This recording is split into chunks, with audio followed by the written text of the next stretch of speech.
Hey guys, it's M. Jagi looks up to see a phoenix. Souther hits Jagi directly with his Ho'oken, and the flames behind him extinguish. As he begins falling apart, he tells Ken that he's still better than him and that Ken owes him. So, what if that didn't happen? Yes. Today I'm going to be extending off of our last what if Jagi was good scenario. I didn't originally ever plan on continuing this story, but seeing as this is apparently a favorite for a lot of you, along with the fact I thought of a few ways I could extend it while I was on my temporary leave, I thought it'd be fun to extend this what if story of my favorite HNK character. As a quick note, I'm pretty much going to be starting from where the last video ended. So if you haven't seen that one, or barely remember what happened, since it was actually a year ago, I don't really blame you, you should probably go give it a peek so you're all caught up to speed for this one.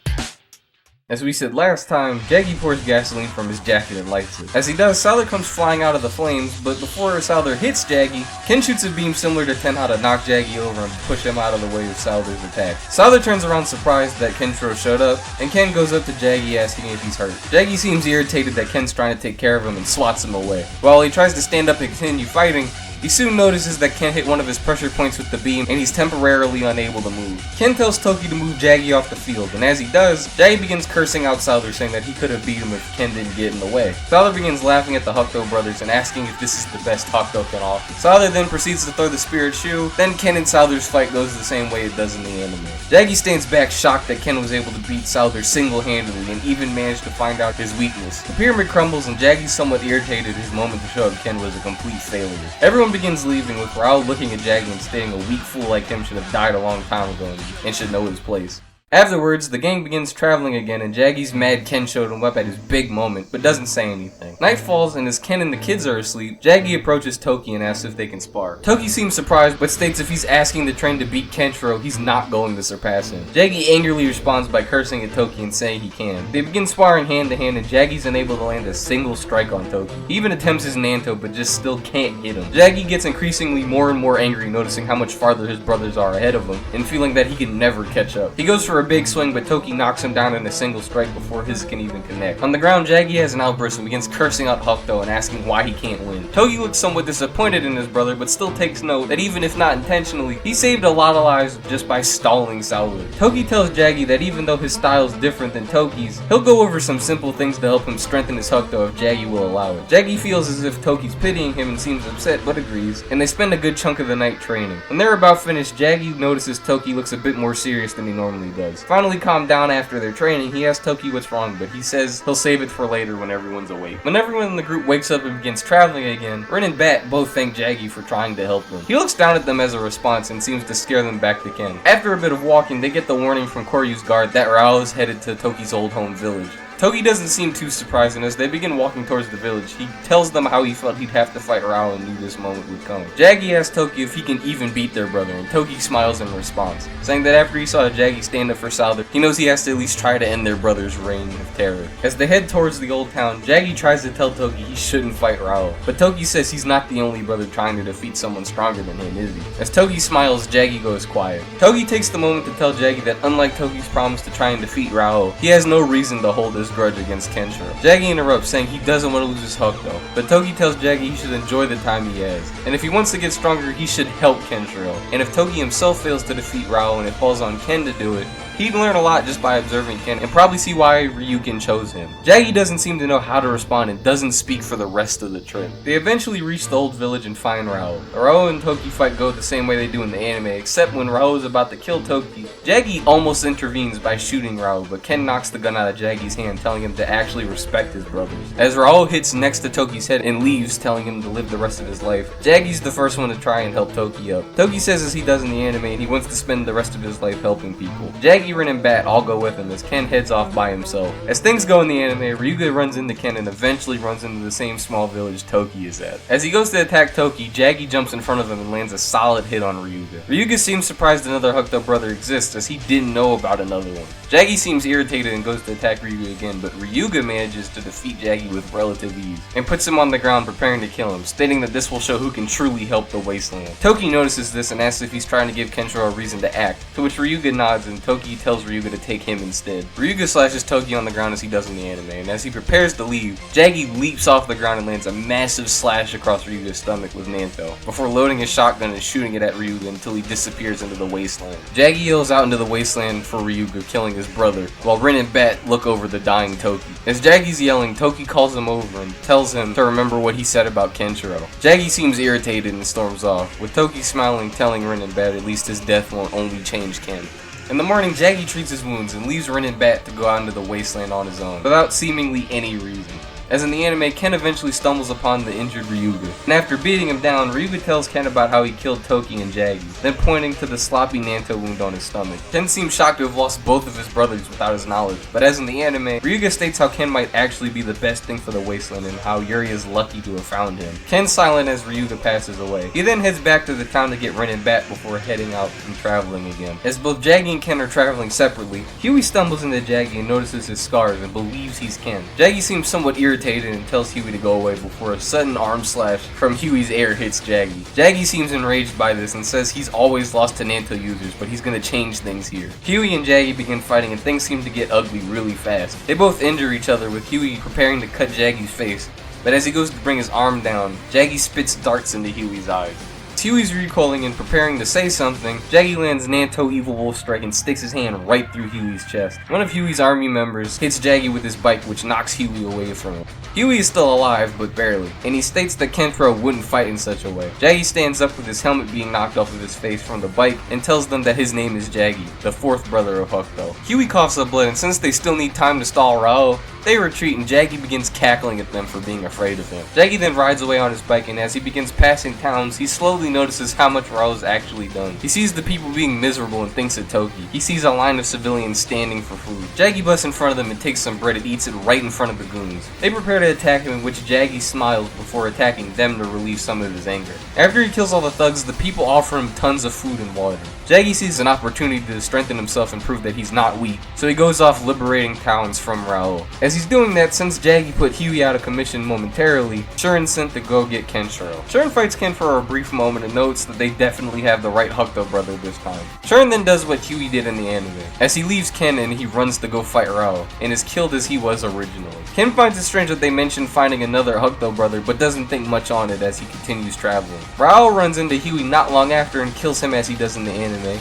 but as he does, Jagi appears behind Raoh and his army and begins clapping. Raoh's army begins to attack him and Jagi kills about 5 or 6 of them before Raoh asks Jagi what he wants. Jagi simply states he wants to watch what Raoh and his army do. Raoh replies he doesn't care what a weakling like Jagi does as long as he doesn't get in their way, and listens to his orders. Jagi gets annoyed by this, but doesn't say anything and follows behind them. As in the anime, Fudo eventually stumbles onto Ken and begins directing him towards the last Nanto general, while Rihaku's guards try to direct Juza to fight Raoh. Everything goes about the same from here until Juza and Raoh fight for the first time. Jagi's absolutely shocked someone he's never heard of is standing up to Raoh so casually. Jagi observes Juza and Raoh's moves carefully as they fight, up until Juza takes Coco and leaves. Jagi's surprised that someone made a fool out of his eldest brother, but thinks if he had the kind of strength that Juza had, he would have been able to kill Raoh on the spot, which makes him angry again at how someone he has no knowledge of has equal strength to his brother. And as Raoh's army prepares to follow him, Raoh tells them to stop. Jagi eventually catches up to Juza in his squad's camp, and asks Juza how he got so strong. Juza laughs, telling him it's all a part of his unreadable style. Jagi seems irritated by Juza's carefree attitude and prepares to attack him, but sighs, noticing if he could stand up against Raoh that Jagi pretty much can't do anything against him. He asks Juza if they could spar. Juza looks down at his wound but then laughs, thinking that Jagi's a funny guy for just tracking him down to ask him to do that, so he says he'll do it anyway. The two sparring is pretty one-sided, with Juza dodging all of Jagi's swing, until suddenly Jagi manages to land a single hit on Juza's chest, which knocks him to the ground. Juza laughs, saying he's surprised Jagi could hit him, and Jagi's surprised too, starting to notice that his Hokuto's actually been slowly improving. After Juza gets up and immediately knocks Jagi on his back as a grudge shot, they both call it a day there, and as Juza's at his campfire watching over the night sky, with Jagi drinking some water not far away from him, Juza asks Jagi why does he fight. He responds by saying himself, and Juza laughs, saying no wonder he can't beat him. Jagi seems irritated and asks Juza what he fights for, and he simply responds by saying someone he needs to protect. Jagi calls Juza stupid before going to sleep on his bike, with Juza saying that maybe one day Jagi will understand and he'll become stronger for it. Juza heads off as he does in the anime with his gang and Jagi following as they watch Juza and Raoh's final battle. As Juza falls to the ground, Jagi wonders what Juza meant by he'd be stronger if he fought for someone. As Fudo and Ken are fighting Raoh's goons that are trying to slow him down, Jagi wanders into the wasteland before running into a girl that asks him for some water that he has hanging off of his bike. He has more than enough, so he decides to give her a small canister and she tells him thanks. The blonde woman runs up behind the girl stating that she's the girl's mother and that she wants some water for their family back home. And after sighing, he gives her a canister as well. They both thank him, and as he sits on his bike wondering why he helped them to begin with, they begin thanking him and ask him if he's the fourth Hokuto brother. Jagi's shocked she knew of him and she says that he saved her town. Jagi tries to play it cool and looks away from them. She introduces herself as Anna, and the name seems to throw him off. He looks back at her and seems to freeze as Juza's words of finding someone to fight for bounce around in his head. He then remembers the face of a blonde gangster he knew in his youth with the same name. He looks down and slowly begins crying with tears rolling from under his mask, but when she asks what's wrong, he drives away. He then slowly remembers meeting a girl named Anna and loving her until she was eventually killed while he couldn't save her. As he's riding his bike around still in deep thought, someone shoots at his bike's tire and he falls to the ground. A few of Raoh's army notices him from one of the villages he liberated, and as he gets up, they all go to attack him. As they all try to slash at him, their swings all appear to go through him, and he looks back at them with tears still in his eyes, saying, "Say my name." He easily kills all the thugs with Hokuto before grabbing his supplies and traveling on foot to a big tower he can see in the distance with a small town behind it. Jagi reaches the Nanto village while Raoh and Fudo end up having their final fight. As he reaches, he sees how peaceful the town is, and he's quiet as he seems to be in disbelief that a place like this could even exist. He thinks more and more over his youth, and as he is, the Nanto general's army finds him. Jagi immediately responds saying he's not Kenshiro, to which they're saying that they've heard about Jagi. They then ask Jagi if he could please help defend the Nanto general, as it doesn't seem like they're going to be able to hold Raoh off long enough for Ken to arrive. Jagi prepares to get mad at them for asking to help his brother for no real gain of his own, but then he stops and thinks about everything he's learned recently in Toki's last words to him. He then agrees and is taken up to Rihaku. Rihaku shows Jagi his traps and Jagi laughs at them before saying that the Nanto army's traps are far too obvious, and then they begin setting up for Raoh's arrival. He ends up there a lot faster than expected due to Jagi near killing Huey and not letting him fully recover before they fought. The Nanto army tries to hold him off as best they can, but they can't do much against him. As Raoh reaches Toad, and she explains why she loves him, and Raoh rejects her, and she's about to stab herself, Jagi shoots the knife out of her hands. Raoh looks over surprised to see Jagi, and Toad's surprised as well. Jagi tells her to get out, and as she flees, Raoh stares daggers into Jagi, asking him how someone so weak managed to make it this far. Jagi flips off Raoh similar to how Juza does and tells him he's not the same Jagi he knew before.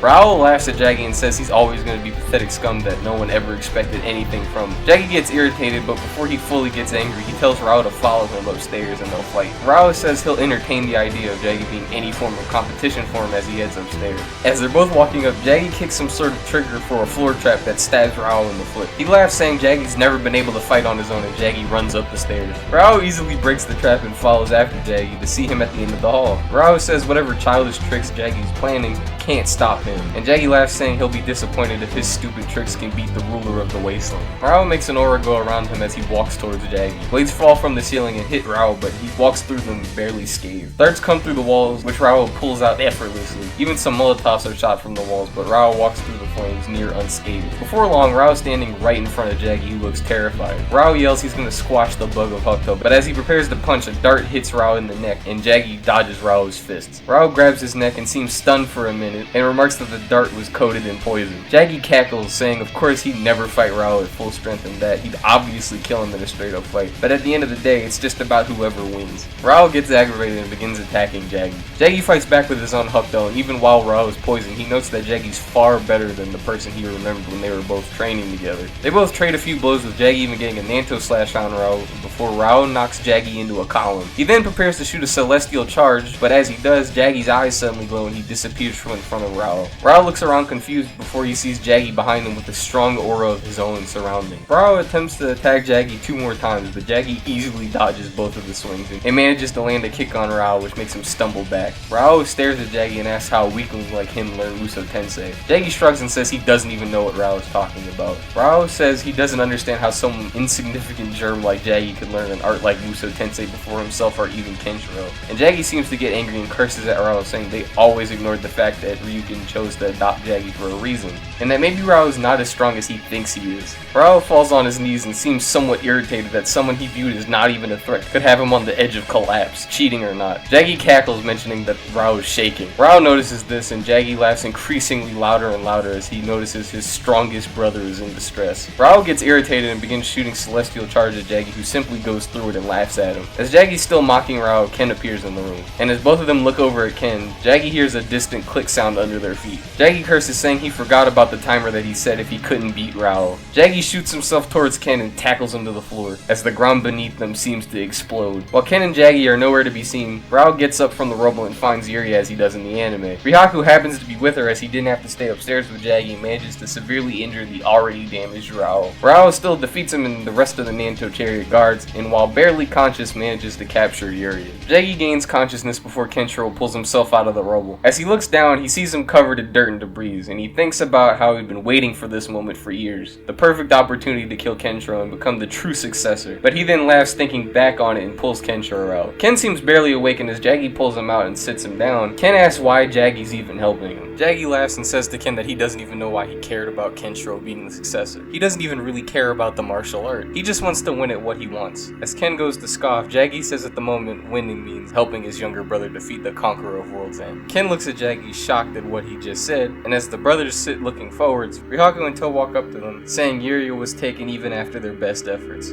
They then inform Ken on what Jagi did and how he helped stall Raoh all by himself, and Ken thanks Jagi, but says as the successor it's up to him to find and defeat Raoh. Jagi smacks his brother on the back and tells him they should spar before he heads off to fight Raoh. They both then begin walking towards the wasteland to see what each other have learned. As they're doing that, Raoh is being tended for the intensive wounds he suffered from Jagi's trap onslaught and Rihaku. Kenshiro and Jagi prepare to fight. They start off using simple Hokuto and they feel like as if they're both back training with Ryukin. They both manage to land solid blows on each other, with Ken noting how far Jagi's truly come. Jagi says he's going to stop playing and goes into Muso Tensei, asking Ken if he's ever seen this form before. Ken looks surprised to see Jagi do it, but then Ken goes into it himself as well. Jagi looks dumbfounded for a moment before laughing and saying he can't have anything over his little successor brother, can he? Ken smiles at Jagi and the two of them begin trading blows with each other. As Kenshiro begins a kick rush, Jagi does one back at Ken, and Ken states that's not his move and asks who it belonged to. Jagi says it belonged to someone who helped him remember who he truly was. They then continue fighting, and it's clear Ken still has the upper hand on Jagi. Ken then goes for a 100-fist rush, but Jagi catches and deflects them, similar to Toki's movements. But as he goes for a counter strike, Ken jumps over it and lands a celestial 100-fist rush and knocks Jagi on the ground. As Jagi prepares to get up, he sees Ken's hand in front of his face, but unlike the first time they fought, instead of a fist, it's an open hand to help him up. Jagi laughs as Ken helps him up, and they both shake hands before Jagi throws some stuff over his back and begins walking off. Ken asks where he's headed, but Jagi responds saying he doesn't need to worry about him, just worry about defeating Raoh. He heads back to the Nanto village to grab his things as he prepares to leave. He then runs into To, who thanks him for saving her life. He says he understands what it's like to love someone that you can't ever have. They have small talk for a bit, and she seems charmed by him, and he heads off into the wasteland again. As this happens, as in the anime, Raoh challenges Fudo and ends up killing him. As Raoh gets angry at his army, he orders them to find the Hokuto brother who humiliated him at the Nanto Tower. After a bit of searching for Jagi, they find him in a busted down warehouse. Jagi laughs at Raoh and says if he plans on being sneaky, he should ditch his slow, huge horse and get a vehicle. Raoh ignores the comment and says that he's gonna get back at Jagi for absolutely humiliating him back at the Nanto Tower. Raoh shoots off an intensive aura off of himself that pretty much destroys the entire warehouse and sends Jagi flying backwards before pulling himself out of the rubble. Raoh states that none of his cheap tricks are going to save him from this. They both look down to see plenty of traps destroyed on the ground. Raoh smirks, stating that he knew Jagi was a snake all along. Jagi says Raoh is an idiot if he thinks that's the only traps Jagi has. Raoh enters Muso Tensei, as does Jagi, and they both begin fighting. They trade blows, but Jagi's overwhelmed by how strong Raoh's truly become. His Muso Tensei feels stronger than even Kenshiro's. Raoh states no matter how many cheats Jagi had, they can't affect him now. Jagi's lagging behind in the fight with Raoh landing blow after blow on him, with Jagi seeming unable to do anything against his monstrous assault. Jagi attempts to shoot Raoh as he grows closer, but the bullets go right through him. Raoh looks behind him and laughs, saying that no toys can hit Muso Tensei. But Jagi laughs and throws some sort of smoke grenade on the ground at their feet. In the fog, Jagi manages to land multiple swings and slashes on Raoh, and as Jagi prepares a Senjo Satsu, Raoh's aura suddenly shoots the smoke away from them in a bubble. Jagi's shocked to see it, and as Raoh sees Jagi momentarily stunned, he shoots the aura at Jagi as raw energy and severely injures Jagi to the point where he can barely stand. Raoh stands over the barely conscious Jagi, and as he does, Raoh says to achieve Muso Tensei you must have had love, and then asks who Jagi could have loved in his miserable, greedy little life. Jagi chuckles to himself and says it at least was a woman who loved him back. Raoh seems aggravated and says he'll send Jagi to hell himself. He begins brutalizing Jagi horribly and functionally disables his arms and legs by hitting pressure points. And before he can finish him off, Raoh says maybe this will make up for the humiliation he left him with, and walks away to leave Jagi to his fate. Jagi shouts at Raoh saying that Ken will kick his ass, and that he can't even beat their youngest brother. Raoh looks back one more time at Jagi, stating he was more impressive than he even thought, before leaving him out in the wastes. An hour or two goes by before Toh rides out where Jagi's injured and attempts to treat him. With the last bit of Jagi's strength, he manages to restore the function of his arms and legs, but he's still not strong enough to fight. Toh tells him he should rest, but Jagi tells her to take them to the old Hokuto training ground. She says she will after they treat him, and they head back to the Nanto General City where everyone he saved helps treat him. As this is happening, Kokomo appears in front of Ken to let him know Raoh is ready to fight. As in the anime, Ken and Raoh meet in the ruins with Lin and Badalong, but this time Jagi and Toh are there too. They all come to watch Ken and Raoh's final fight, and things go the exact same way they do in the anime, except Jagi takes note of the fact that Raoh seems a bit weaker than when they fought. He also notes that when Kenshiro walks into Raoh's aura, weakened or not, he says he wouldn't have ever been able to step inside that aura. Ken manages to defeat Raoh as he does in the anime, and he explains what he did to Yuria to help extend her life and so on. As Ken picks up Yuria and prepares to leave, he walks over to his brother and Toh. Ken asks what's going to happen to Jagi now, and Jagi laughs, stating he's probably not going to have to worry about Ken coming after him to seal his fists, as Raoh's assault near disabled Jagi's Hokuto completely. He then looks over at Toh and says he can actually live his life now, that nothing Hokuto related is weighing over him anymore, and that he's honestly over the whole thing. Ken smiles and seems relieved that after all this time Jagi managed to become a good person. He states that Jagi accidentally or not firmly understands the true intentions of Hokuto Shinken now. Jagi laughs and says he guesses that he did. The brothers then both wave at each other and walk separate ways, with Jagi heading towards the Nanto General City and Ken heading off the other way with Yuria. Jagi then lives peacefully with Toh, and the rest of the story continues as it does in the anime. The end. Holy shit, that was a lot of words. This, I think, will be the longest what if, at least until the Raoh video comes out. It was, as I said, a lot, but there was just so much potential for a character like this to have, and I just wanted to tap into some more of it. With all this out of the way, I want to know what you guys thought or felt about this video. I'm happy to talk with you guys as always, and with that, I've been M, and I am out.